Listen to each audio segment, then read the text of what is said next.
Сәлем достар, бүгін біз Сочидің чебурекі жасайтын боламыз. Тестісі бәрі өте керемет жақсы шығады. Жасап көрсеңіздер болады. Мен салмасына піскен еттен салдым. Сіздер өздеріңіздің қалауларыңызша картоп пюресін немесе фарштан жасасаңыздар болады. Керекті заттарды описанияға жазып кететін боламын. Ең бірінші қамырын жасайтын боламыз. Ыстық қайнаған суымызға жарты шай қасық тұзымызды, 2 ас қасық күнбағыс майын салып, араластырып, 250 грамм ұнымызға құйып, жұмсақ қамыр илейтін боламыз.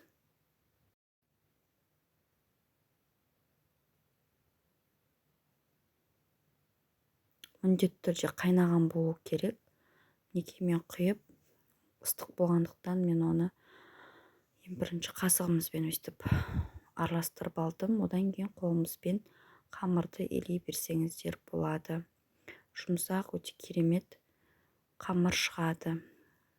Осылай істеп пакетімізге салып 15 минутқа қойып қоямыз. Одан кейін біз салмасын дайындайтын боламыз. Салмасына 200 грамм піскен етпен бір пиязымызды қосатын боламыз. Мен осындай блендермен араластырып алдым. Сіздерде осындай піскен қалып қойған еттер болса, осылай чебурекі жасап тастасаңыздар болады. Неге барлығын блендерден араластырып алып, менде тұздалған ет болғандықтан мен тұз қоспаймын. Мен бұрыш қостым, кішкене араластырып. Міне біздің салмамыз дайын. Енді қамырымызды алып, бұны бөлшектерге бөлетін боламыз.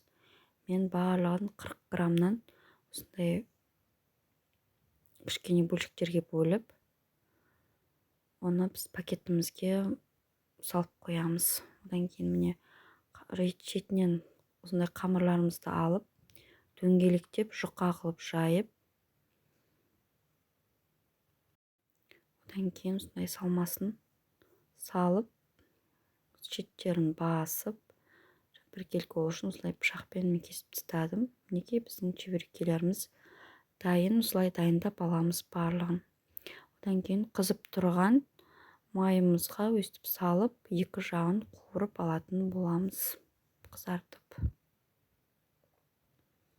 Неге бізде керемет болып қуырылып жатыр.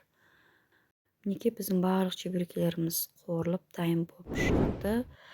Видео ұнаса лайк басып, комментарий жазып тіркеліп кетіңіздер.